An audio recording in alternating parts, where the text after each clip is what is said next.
জেনে শুনে ভুল করে সেই ভুলের ক্ষমা চাওয়ার কোনো মানেই হয় না। হ্যালো বন্ধুরা, আসসালামু আলাইকুম।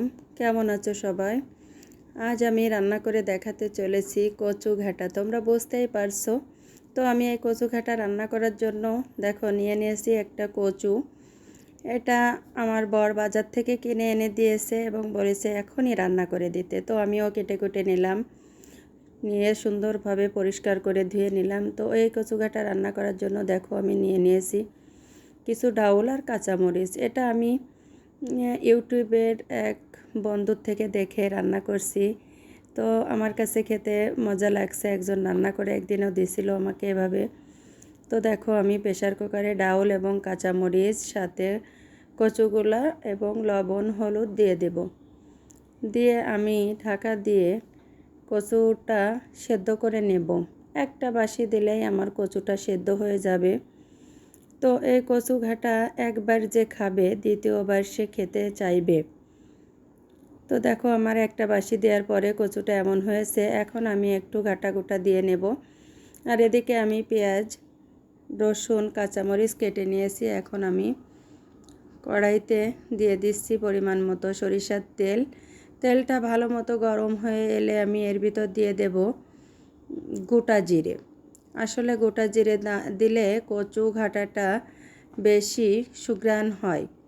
তো আমি এই কাঁচা জিরেটা দেওয়ার পরে এর ভিতর আমি বেশ 2 কাপ মতো পেঁয়াজ রসুন কেটে রেখেছি, এগুলো দিয়ে দেব। খুব ভালো মতো করে ভেজে নেব। লালচে লালচে হয়ে এলে ওই কচু ঘাটাটা এটার ভিতর দিয়ে দেব। এটাকে বাগার বলে। আমরা খুলনার লোক তো বাগার বলে থাকি।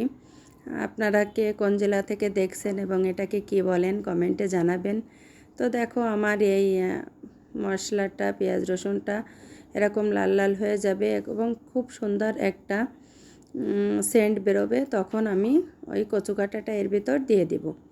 দিয়ে আমি ভালো মতো নাড়াচাড়া করে কচু ঘাটার পানিটা শুকিয়ে নিলেই আমার রান্নাটা রেডি হয়ে যাবে। তো দেখো আমি সবগুলো কচুর ঘাটা এর ভিতর দিয়ে দিয়েছি।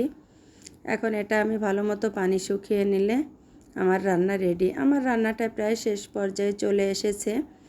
তো আমি এরপরে পরিবেশন করে দেখাবো যে আমি এটা কিভাবে পরিবেশন করছি। এই দেখো আমার কচুর ঘাটাটা কত সুন্দর হয়েছে, আঠালো হয়েছে। আর এই আঠালো কারণটাও আমি বলে দেব কমেন্টে। তো আমার রান্নাটি যদি ভালো লাগে অবশ্যই আমার রান্নাটিতে লাইক, কমেন্ট এবং শেয়ার দিতে ভুলবেন না। আমার চ্যানেলটি সাবস্ক্রাইব করে যাবেন। সবাই ভালো থাকেন, সুস্থ থাকেন। আজকের মতো রান্নাটি ছিল এই পর্যন্ত। আল্লাহ হাফেজ।